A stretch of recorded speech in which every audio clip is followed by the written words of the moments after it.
ಪಾರ್ಲಿಮೆಂಟಲ್ಲಿ reply ಕೊಡಬೇಕಂತ ಹೇಳ್ತಾ ಇದ್ದೀವಿ. ಅವ್ರು ಫಾರಿನ್ ಟೂರ್ ಆಗ್ಬಿಟ್ರೆ ಮತ್ತೆ ಏನು ಮಾಡಿ? ಪ್ರಧಾನಮಂತ್ರಿಗಳು ಫಾರಿನ್ ಟೂರ್ ಹೊಡಿತಾ ಇರ್ತಾರೆ. ಯಾಕಂದರೆ ಸ್ಟೀಲ್ ಫೈಲಲ್ಲಿ ಅವರು ಸಿಕ್ಕಾಕೊಂಡಿರೋದು ಅದನ್ನು ಮುಚ್ಚಲಿಕ್ಕೆ ಏನೇನು ಮಾಡಬೇಕು ಅದಕ್ಕೆ ಹೋಗ್ತಾ ಇರ್ತಾರೆ. ಆದರೆ ಇಲ್ಲಿ ಶಿಕ್ಷಣ ಸಚಿವರು ಅಥವಾ ಬೇರೆ ಯಾರಾದರೂ ಅದಕ್ಕೆ ಉತ್ತರ ಕೊಡಬೇಕು. ಅದಕ್ಕೋಸ್ಕರ ಪಾರ್ಲಿಮೆಂಟಲ್ಲೂ ಸಹ ಹೋರಾಟ ನಡೆಯುತ್ತೆ.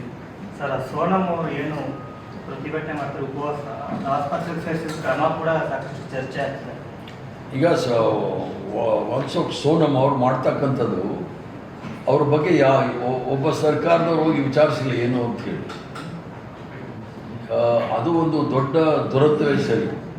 ಈಗ ಇಷ್ಟೊಂದು ಪ್ರಶ್ನೆ ಪತ್ರಿಕೆ ಲೀಕ್ ಆಗ್ತಾ ಇದ್ರೂ ಸಹ, ಸೋರಿಕೆ ಆದ್ರೂ ಸಹ ಅದ್ರ ಬಗ್ಗೆನೂ ಚರ್ಚೆ ಇಲ್ಲ. ಸೋನಮ್ಮ ಅವರು ಇಷ್ಟು ದಿವಸ ಅಲ್ಲಿ ಧರಣಿ ಕೂತಿದ್ದಾರೆ, ಅದ್ರ ಬಗ್ಗೆನೂ ಅವ್ರನ್ನ ಖಾಲಿ ಮಾಡಿಸ್ತಾ ಇದ್ದಾರೆ. ಮಾಡಿದಾಗ ಇದೊಂದು ದೊಡ್ಡ ದುರಂತವೇ. ಅಲ್ಲ ಸರ್, ನಿಮ್ಮ ಅಧಿಕಾರ ಪದಗ್ರಹಣ ಕಾರ್ಯಕ್ರಮದಲ್ಲಿ ತಡ ಆಯಿತು, ವಿದ್ಯಾರ್ಥಿಗಳು ಪತ್ರಿಕೆ ಪ್ರಶ್ನೆ ಬರಲಿಲ್ಲ ಅಂತ ಹೇಳ್ಬಿಟ್ಟು ಮಾತನಾಡಿದರು ಇಲ್ಲೇ ಸಂಸದರು.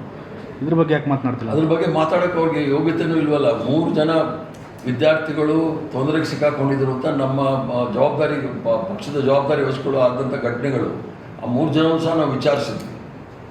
ಅದು ಅವ್ರದ್ದೇ ಆದ ಕಾರಣಗಳಿರ್ತೇವೆ ವಿನಃ ಕಾರ್ಯಕ್ರಮದಿಂದ ಅಲ್ಲ. ಈ ಪ್ರಶ್ನೆ ಸೂರಿಗೆ ಯಾವ ಗ್ರಹಣ ಹಿಡಿದಿದೆ ಅನ್ನೋದು ಅವ್ರು ಹೇಳಬೇಕಾಗುತ್ತೆ. ಆ್ಯಸ್ ಎ ಪಾರ್ಟಿ ಸರ್ ಇದನ್ನು ಹೇಗೆ ತೆಗೆದುಕೊಳ್ಳುತ್ತೆ ಅನ್ನೋದು. ಈಗ ನಿನ್ನೆ ನಾವು ಡಿಸ್ಕಷನ್ ಮಾಡಿದ್ರಿ. ಈ ಕರ್ನಾಟಕದಲ್ಲಿ ಇದನ್ನು ಅವೇರ್ನೆಸ್ ಮೂಡಿಸೋ ರೀತಿಯಲ್ಲಿ, ಪೋಷಕರಿಗೆ ಅವೇರ್ನೆಸ್ ಆಗುವ ರೀತಿಯಲ್ಲಿ ಆ್ಯಸ್ ಎ ಪಾರ್ಟಿ ಹೇಗೆ ಟೇಕಪ್ ಮಾಡುತ್ತೆ ಅಂತ.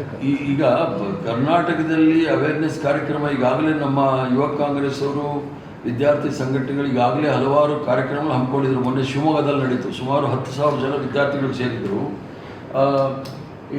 ಇವೆಲ್ಲವನ್ನು ನೀವು ನೋಡಿದಾಗ ನಾವು ಅದಕ್ಕೋಸ್ಕರ ರಾಹುಲ್ ಗಾಂಧಿಯವ್ರನ್ನ ಒಂದು ಮನವಿ ಮಾಡಿದ್ದೀವಿ. ಅವರು ಸಹ ಕರ್ನಾಟಕದಲ್ಲಿ ಬಂದು ವಿದ್ಯಾರ್ಥಿಗಳನ್ನ ಸಂಬೋಧಿಸಿ ಅವರ ಮಾತುಗಳನ್ನ ಆಡಬೇಕು ಅಂತೇಳಿ ಅದನ್ನು ಆ ಒಂದು ಸಂದೇಶವನ್ನು ಎಲ್ಲ ಜಾಗದಲ್ಲೂ ಸಹ ನಾವು ತೆಗೆದುಕೊಳ್ತೀವಿ. ಈ ನೀಟಲ್ಲಿ 23 ಲಕ್ಷ ಜನ ವಿದ್ಯಾರ್ಥಿಗಳ ಭವಿಷ್ಯ ಅಂಧಕಾರದಲ್ಲಿದೆ. ಅದರಲ್ಲಿ ಪ್ರಶ್ನೆ ಸೋರಿಕೆ ಆಗಿರೋದ್ರಿಂದ ಯಾವತ್ತು ಬರ್ಬೋದು ಸರ್ ರಾಹುಲ್ ಗಾಂಧಿ ಅವರು? ನೋಡ್ಬೇಕು. ಅವ್ರ ಮನವಿ ಸಲ್ಲಿಸಿದ್ದೀವಿ. ಅವ್ರು ಸದ್ಯದಲ್ಲೇ ತಿಳಿಸ್ಬೋದು ಅವ್ರು ಬರೋ ದಿವಸದಲ್ಲಿ.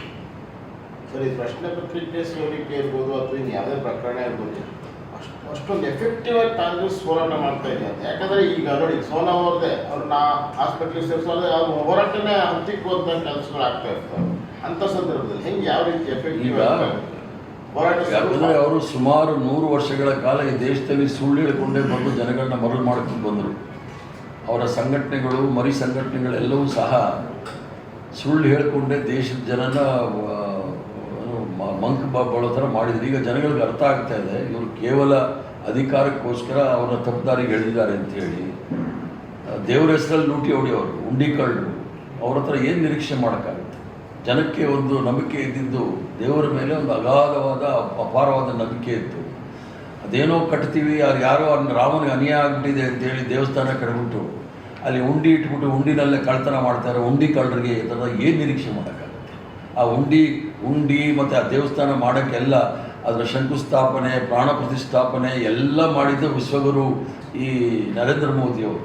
ಇವರಿಂದ ಏನು ನಿರೀಕ್ಷೆ ಮಾಡೋಕ್ಕಾಗುತ್ತೆ? ಉಂಡಿ ಕಳ್ಳರ ಮೇಲೆ ಇನ್ನೂ ಏನು ಕ್ರಮ ತೆಗೆದುಕೊಂಡಿಲ್ಲ. ಅಲ್ಲಿ ಯಾರೋ ಒಂದು 2 kg ಗೋಮಾಂಸ ಇಟ್ಕೊಂಡ್ರೆ ಅವ್ರ ಮೇಲೆ ಕ್ರಮ ತೆಗೆದುಕೊಂಡಿದ್ದೀರಿ. ಈ 200 ಕೋಟಿ ಲೂಟಿ ಹೊಡೆದಾರೆ, ಒಬ್ಬನೂ ಹಿಡಿದಿಲ್ಲ ಇನ್ನೂ. ಅದು ಕೇಳಿದ್ರೆ ನೀವು ಕಾಣಿಕೆ ಕೊಟ್ಟಿರೋದು ನೀವ್ಯಾಕೆ ಕೇಳ್ತಾ ಇರೋದಂದರೆ ಬೇರೆಯವ್ರು ಕಾಣಿಕೆ ಕೊಟ್ಟಿರೋದು ಉಂಡಿ ಕಳ್ತನ ಮಾಡಲಿಲ್ಲ.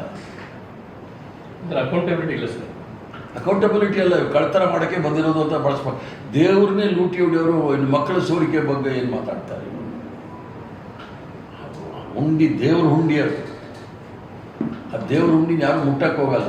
ಏನಪ್ಪ ಜವಾಹರ್ಲಾಲ್ ನೆಹರು ಮೇಲೆ ಹೇಳ್ತಾ ಇರ್ತಾರೆ, ಬೈತಾ ಇರ್ತಾರೆ. 1947ನೇ ಇಸ್ವಿಯಿಂದ ಇಲ್ಲಿವರೆಗೂ ಎಲ್ಲ ದೇವಸ್ಥಾನದ ಮುಂದೆ ಚಪ್ಪಳಿ ಕಳ್ಳರಿದ್ದಾರೆ ಎಚ್ಚರಿಕೆ ಅಂತ.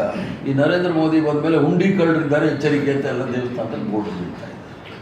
ಹೆಚ್ಚಿನ ವಿಡಿಯೋಗಳಿಗೆ ಪ್ರತಿಧ್ವನಿ ಯೂಟ್ಯೂಬ್ ಚಾನೆಲ್ ಸಬ್ಸ್ಕ್ರೈಬ್ ಮಾಡಿ, ಬೆಲ್ ಐಕಾನ್ ಕ್ಲಿಕ್ ಮಾಡಿ.